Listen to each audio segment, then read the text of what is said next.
Pessoal, boa tarde, ou boa noite, não sei. A gente está aqui hoje com mais um episódio do Bate Pronto. E essa semana, como combinado, a gente vai trazer algumas questões das pessoas que seguem o podcast para que o Jessé responda. Isso. Então, a gente selecionou 6 questões e muito obrigado, as questões estão ótimas, incríveis, assim. Infelizmente, a gente não pôde selecionar mais. Então, eu vou começar com uma questão do Rafael Leite Carvalho.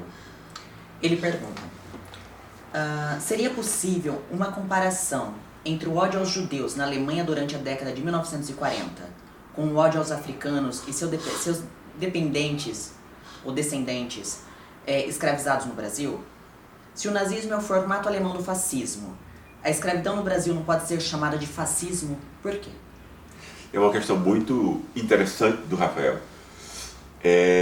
E que foi exatamente, enfim, o meu processo de aprendizado também na feitura, para a feitura do livro Como o Racismo Construiu o Brasil. Ou seja, o racismo é multidimensional.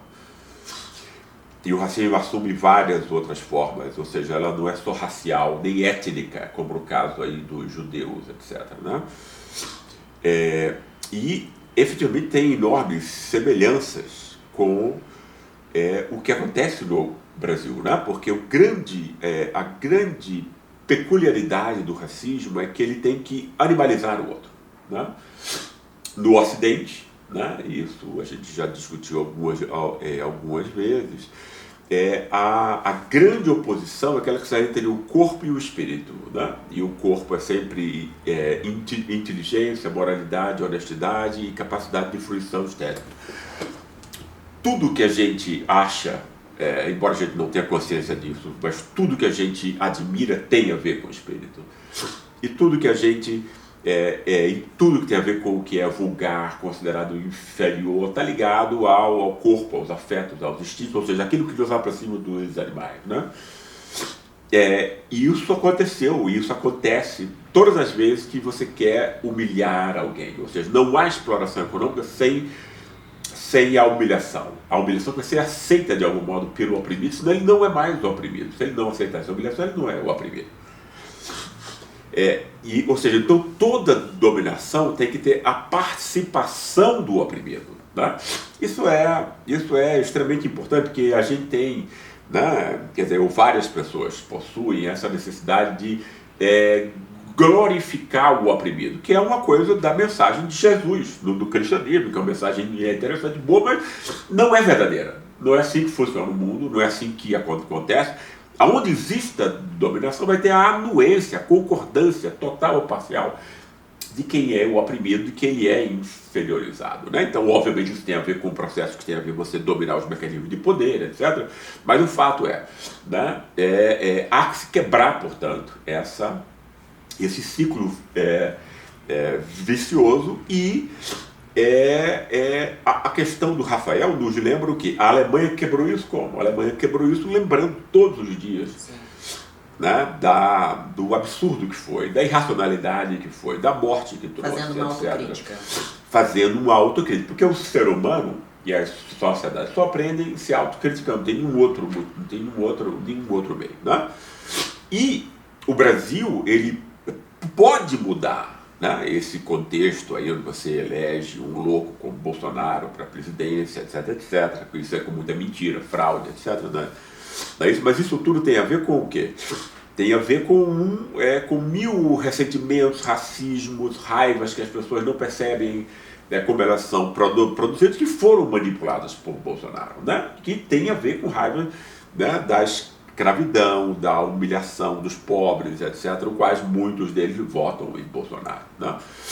Então, o caminho para o Brasil superar as suas mazelas é efetivamente um processo de discussão, debate e convencimento sobre essa herança perversa que a escravidão nos deixou hoje. E a questão do Rafael é muito interessante, porque ela já aponta para isso, ela já monta esse. A Alemanha conseguiu, a Alemanha hoje em dia é um dos países menos racistas, não racistas não existe, né? Nós todos somos em alguma medida, né? Inclusive quem sofre o racismo, obviamente, né? E é o caminho, aponta de certo modo o caminho que o Brasil tem que seguir para se autocriticar e criticar essa origem e essa herança escravocrata que nos marca até hoje. Só uma associação, uma pergunta minha. Então a gente pode dizer que as estratégias que o governo Bolsonaro utilizam para deixar essa base eleitoral cada vez mais atuante e cada vez mais preconceituosa, homofóbica, etc., ela tem relação com a mesma estratégia que o fascismo alemão utilizava, que o nazismo utilizava? Tem muitas semelhanças. Isso tem a ver, inclusive, com o fato de que o Steve Bannon, que é o cara da extrema-direita americana que influenciou Bolsonaro e os bolsonaristas, ele era um grande admirador, né, do, como chama aquele ministro alemão da propaganda? Goebbels. Do Goebbels, né? Então, quer dizer, obviamente é uma linha de continuidade aí, não é a mesma coisa, mas existe uma linha de continuidade que você tem que repetir, como dizia o Goebbels, né? Ou seja, se você repetir uma mentira 1000 vezes, ela vira verdade. Exato. Então agora a gente vai para a segunda questão, do Pinheiro Carretos. Ele pergunta: eu gostaria de compreender por que tantos brasileiros, em poucos dias, encontram no atual governante identificação para levá-lo à presidência do país. Essa questão é super interessante, tá? Porque efetivamente isso não é compreendido ainda hoje no Brasil e tal. As análises são muito mais de tendem a racionalizar, né, etc., e haver, enfim, interesse, jogo de interesses, etc. E quando no fundo o que está em jogo é exatamente, continuando um pouco a resposta anterior, a manipulação que o bolsonarismo logrou fazer, exatamente porque é o seguinte, que a classe média branca é escravocrata, fascista, racista e vai votar 70% dela, claro, né? Não é todo mundo, mas sim 70% é muita gente que vai votar em Bolsonaro e a elite vai votar em Bolsonaro, mas esse pessoal é muito pouco, né? O que importa e os 80%, que não são nem elite nem classe média, como é que esse pessoal que vai ser dominado, explorado, vota no cara como Bolsonaro, que vai, enfim, contribuir para o assalto da elite, né, e aumentar a pobreza. Ele não está dando nada a ninguém, nem saúde, educação, emprego, renda, nada. Então, o que ele dá? O caos, né? Não, ele vai dar uma necessidade. Ele vai dar uma necessidade de reconhecimento que vai ser manipulatória, claro. Então você tem aí o branco pobre do Sul, etc., né?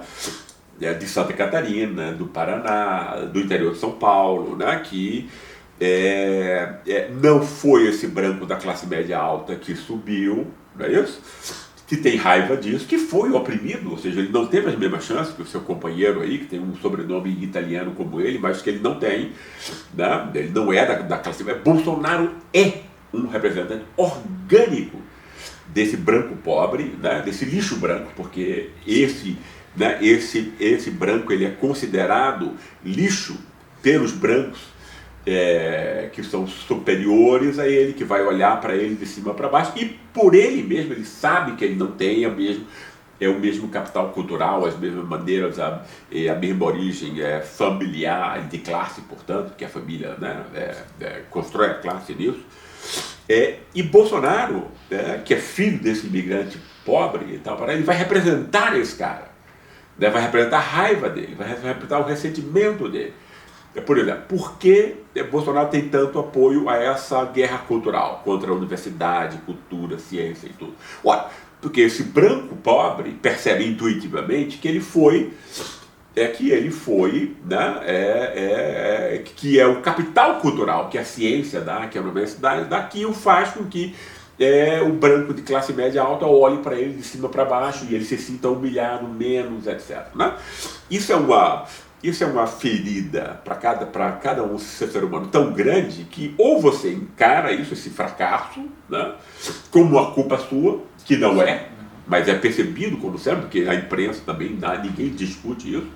Então, numa sociedade onde a meritocracia é a grande ideologia, você imagina que a riqueza e a pobreza venha do desempenho individual, que é enorme bobagem, a gente recebe isso tudo, né? como herança familiar e de classe, portanto, né? Mas as pessoas não sabem disso, né? E elas têm só raiva e ressentimento. Aí vem Bolsonaro, que não só é igual a elas, mas que vai utilizar isso para dizer, olha, eu estou aqui representando esses seus impulsos, etc. E tal. E o cara vai dizer, olha, finalmente, assim como um pobre pensa em Lula e diz, puxa vida, eu sou representado por esse cara, né? Quando o Bolsonaro age desse modo violento, antidemocrático, absurdo, ele representa o quê? Essa raiva que o branco pobre do Sul e do evangélico de todas as cores, que também é um processo muito semelhante, porque ele vai ter que ser construído como um homem de bem, ou seja, superior moralmente aos outros, muito especialmente, né, ao seu vizinho pobre, quase sempre negro e tal, né? Ou da mulher que é tida como prostituta, etc. Então, as várias denominações evangélicas já manipulavam essa necessidade do pobre de se sentir distinto de alguém para que ele possa ter um respiro, né, nessa humilhação da qual ele foi vítima a vida inteira. Então, o processo que foi muito bem captado na questão é exatamente isso. Ou seja, Bolsonaro está aproveitando todo o contexto de injustiça, de ressentimento, de raiva, de uma população que é pobre no país rico, mas que não compreende, isso é extremamente importante, não compreende, ninguém diga a ela, né?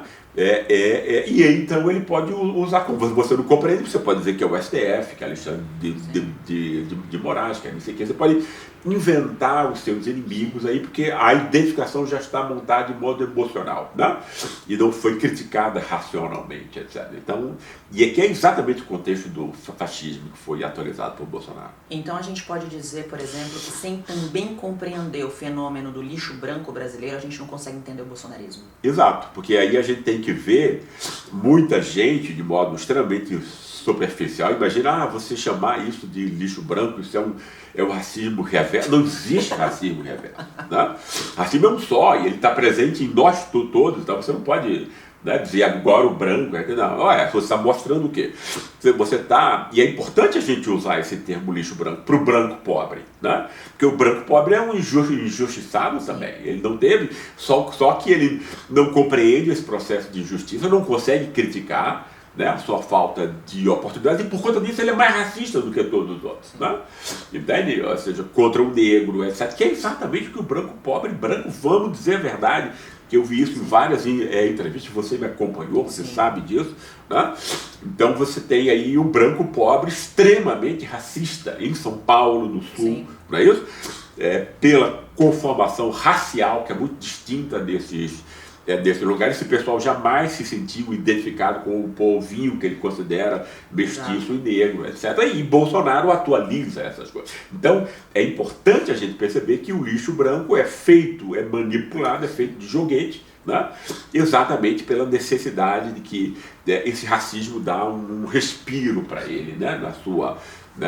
Na humilhação que ele sente, se perceber como um fracasso em relação aos outros brancos que ascenderam. Inclusive a impressão que eu tenho é que a classe média estabelecida, a classe média alta, a própria elite, embora ela seja extremamente racista no Brasil, ela ainda tem um cinismo em tentar disfarçar esse racismo de alguma forma. O que não acontece com o lixo branco. Exatamente. Porque o racismo é explícito. Exatamente isso. Exatamente isso.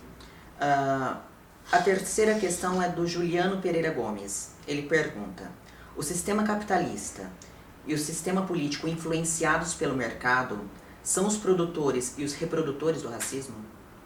Não apenas, né?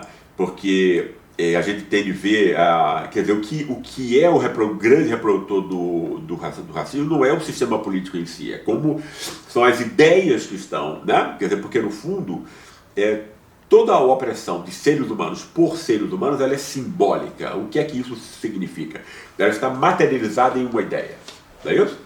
Porque o processo de dominação social, e o racismo é uma forma, né, de um processo de dominação social, ele vai exigir o quê?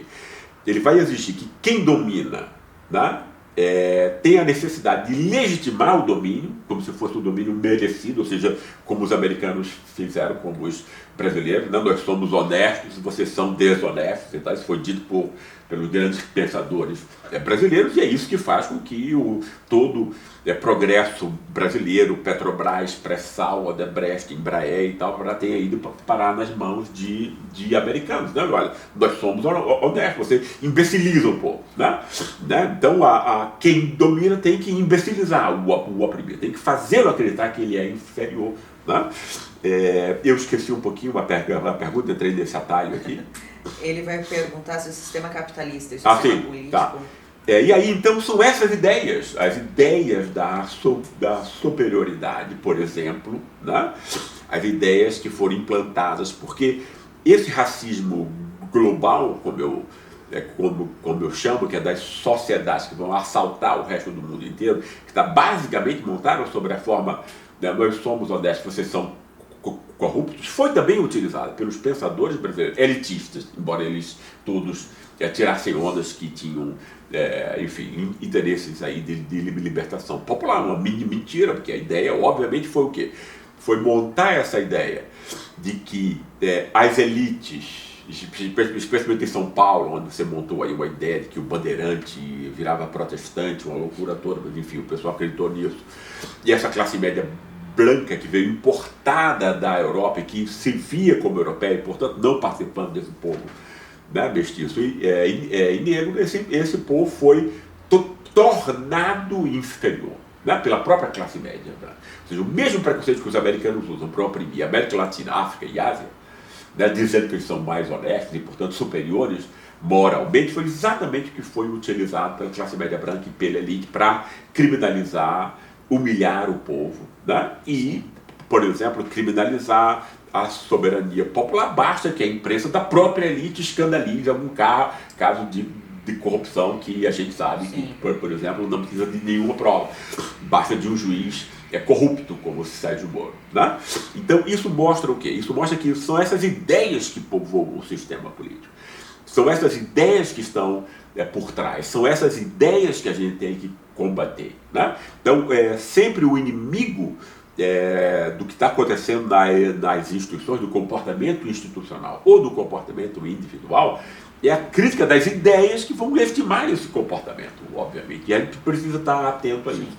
A gente quase nunca percebe a importância das ideias na nossa vida. Que a gente tende a ver as instituições como se por si elas fossem criadoras de dominação e etc. E não se houvessem ideias por trás de todo esse... Exatamente isso. E o capitalismo, eu não gosto dessa crítica, né, quer dizer, o capitalismo ele pode ser um sistema que pode ser democratizado, como ele foi em várias, quer dizer, ele está cada vez menos agora, isso é uma circunstância, não é isso? Né? Então, enfim, é muito, enquanto você não tem nenhuma forma de socialismo democrático, etc. Né? Entende? Quer dizer, e é uma forma que vai...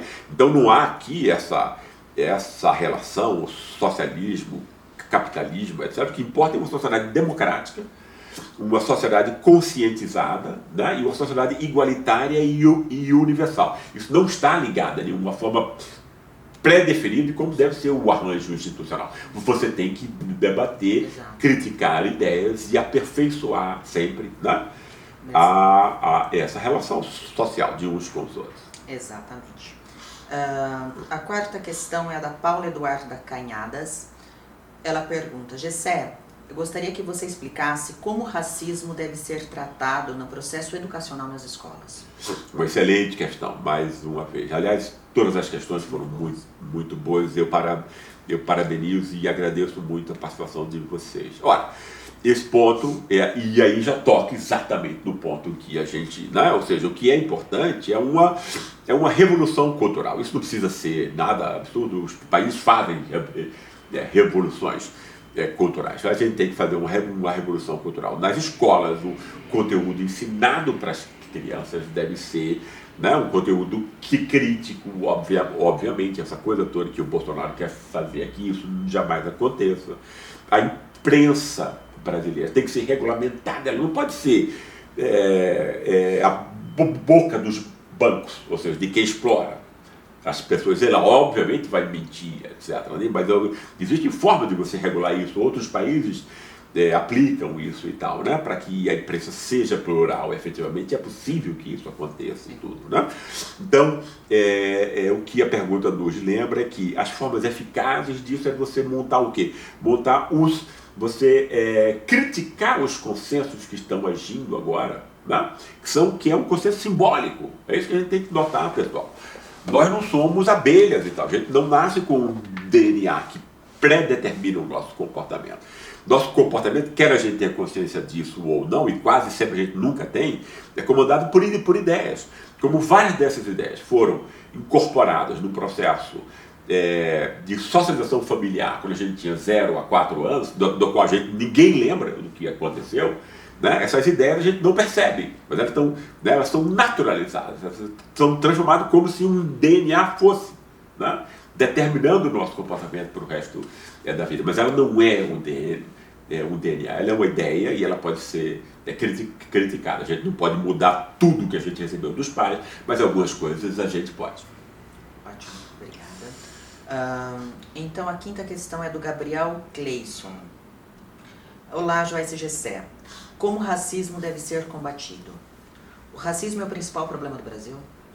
Como ele foi combatido, a gente já discutiu aqui nas duas questões anteriores, né? Ou seja, com autocrítica, com debate público, não tem nenhuma outra forma. Agora, que o racismo é a principal, sim, eu acho que é, né? Existem várias formas de racismo, eu desenvolvi o raciocínio do meu livro Como o Racismo Construiu o Brasil, de que o racismo tem várias formas. O racismo dos homens com as mulheres é exatamente a mesma coisa, que é o racismo dos ricos contra os pobres, dos brancos contra os negros, ou os judeus, porque não é só contra o negro, obviamente, né? E também do racismo cultural, que é essa coisa que os países europeus, e especialmente os Estados Unidos, fazem para humilhar, né, e chamar as outras sociedades todas de corruptas, etc. Né? Todas as formas de dominação têm a ver com racismo. Agora, em alguns lugares, uma forma assume a predominância. Né? Em países muçulmanos, né, em vários deles, a forma da opressão das mulheres é a mais importante. E, eventualmente, você não deixa que a mulher tenha uma vida, nenhuma escolha, etc. Né? Então, o racismo de gênero, né? Porque não tem nenhum motivo a gente não usar o termo racismo, porque o racismo é produto do mesmo modo, ou seja, animalização, redução ao corpo, né? E quem domina é visto como representante do espírito, então é a mesma forma, destruindo as mesmas coisas nas pessoas. Quando isso, você tem que refletir sobre as coisas para a gente ver, né? Mas em sociedades como a brasileira e a americana, com o passado escravocrata reprimido que tem as duas, né? Então você tem o quê? Você tem, que foi a tese que eu quis mostrar no livro, que o racismo cultural, o racismo de classe, etc., ele assume uma forma racial. Ele vai encobrir a raça, ele vai fazer de conta que não é raça. Vai assumir, por exemplo, a forma da guerra contra o crime, né? Que é uma forma, né, americana, que foi introduzida aqui também. Vai assumir a forma de que essas classes superiores são mais honestas, se incomodam com a corrupção. Mentira, a classe média branca jamais se incomodou com a corrupção, desde que ela seja feita pela elite. Veja o caso das malas lá com Aécio e Temer, que ninguém viu nenhum branquinho histérico nas ruas reclamando contra a corrupção. Então, se for a elite que faz, não existe problema, né? Então, essas máscaras que o racismo racial assume na sociedade brasileira que é importante a gente perceber, que foi exatamente o que eu tentei fazer no livro. Então a gente pode afirmar que, sem compreender os princípios morais que estão por trás das formas do racismo, a gente não compreende o racismo. Claro, exatamente, obviamente, né? Porque as pessoas tendem a imaginar que já conhecem as coisas, não é isso? Como se já conhecesse o racismo e tal. E, inclusive, os intelectuais acham que basta você mostrar que o racismo existe, né? Como, por exemplo, como as prisões tem muito mais negros do que brancos, como os negros recebem menos do que os brancos, então, como se isso fosse uma explicação do racismo. Isso comprova que o racismo existe e é importante num país que nega isso e tudo, né? Mas isso não explica o que é o racismo e como ele é montado, né? Quando a gente compreende, né, que foi o processo de aprendizado que eu tive estudando para o livro, né, a gente percebe o quê? Que essas formas são múltiplas, né, e elas têm o mesmo mecanismo, a mesma gramática, etc., né, que se atualizam de um modo distinto, né, em cada lugar. Ótimo. A última questão é do César Duran. Ele pergunta: o bolsonarismo deu nitidamente uma narrativa ao pobre, não só ao evangélico, dando reconhecimento social e uma identidade. Essa narrativa ganhou força nas condições das diversas crises que o país atravessa, enquanto que a esquerda nada criou na dimensão simbólica, ou seja, uma narrativa política forte para mover essa massa. Você vê chances da esquerda perceber a importância desse movimento político simbólico da criação de uma ideia empoderadora? Uma questão extremamente inteligente, né? Do nosso amigo César Duran, que é membro fundador do ICL, e a gente já conversou em várias aulas e tudo, e enfim. E como foi bem montada a questão. Agradeço a você, César. E obviamente exatamente isso, e eu também concordo em gênero, número e grau contigo quando você diz que essa manipulação simbólica do bolsonarismo que a gente já discutiu aqui nas questões anteriores, né, e que muito me apavora, me assusta, é que a esquerda não tem a mesma percepção da importância das ideias, da importância desse embate simbólico, etc., né? E eu acho que sem isso, né, a gente vai ter complicações, inclusive nessa eleição. O que é que eu acho que tem que ser feito? Olha, tem que ser explicado para o pobre, esse branco pobre do sul e de São Paulo, que a gente está chamando aqui de lixo branco, provocativamente até, né? E do mestiço e negro evangélico, né? Tem outros, quer dizer, tem evangélicos agora nas classes médias também, mas a grande maioria ainda é o pobre remediado também, exatamente como que é o pessoal que votou em Bolsonaro, entre 2 e 5 salários mínimos, né? E é extremamente importante explicar para esse pessoal por que ele empobreceu. Isso é extremamente importante. Você tem que dizer, olha, você é pobre do país rico, por quê? Porque roubam você, porque assaltam você. Eu não consigo imaginar outra forma de você explicar isso para as pessoas, etc., né? Privatização, aprenda, é roubo. Né? Entende? Privatizar significa você pegar alguma coisa que era de todos, como a Petrobras, e que ajudava, entende, na construção de estradas, etc., portos, de toda a infraestrutura brasileira, que é boa para todos. Agora ela vai para onde? Vai para o bolso de meia dúzia, né, de abutres do mercado financeiro. Ele vai sempre americano, fica uma parte aqui para o cara, né, os amigos do Paulo Guedes que vão fazer essa negociata. Então, privatização, aprenda, é roubo, né? Entende? Quer dizer, e coisas do tipo, né? Os juros altíssimos, etc. Uma dívida pública que não é auditada. Como é que você paga um negócio que você não sabe o que deve, etc., né? Então tem escândalos aí que tem que ser mostrados para que você diga, explique para essa pessoa, porque a explicação é extremamente importante. Dá nome aos bois. Dá nome aos bois. Olha, quem lhe deixou pobre foi isso, isso e isso. Você era muito menos pobre antes, lembra? Né? Entende? A gente pode fazer com que você ainda seja bem menos pobre e que a população brasileira possa ter participação na riqueza de um país que é extremamente rico em tudo, né? E que pode ter uma economia popular muito forte, inclusive porque já teve, né?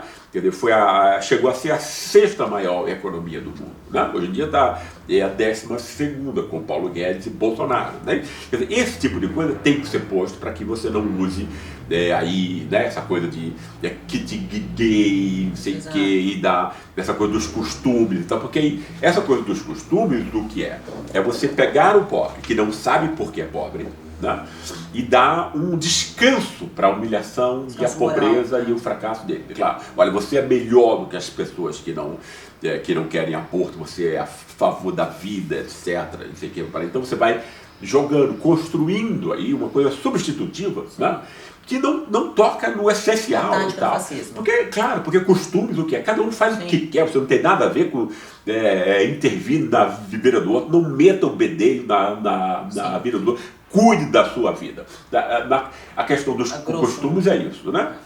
A grosso modo. O que importa o que é? O que importa é a gente regular condições mínimas de igualdade para que todos possam ter uma vida digna. Esse é o ponto principal, né? E é isso que tem que ser posto, e eu espero que a esquerda e as forças democráticas aprendam isso até outubro desse ano. Tá ótimo, muito obrigada. Obrigado. Obrigado a vocês, pessoal. Tchau. Grande abraço.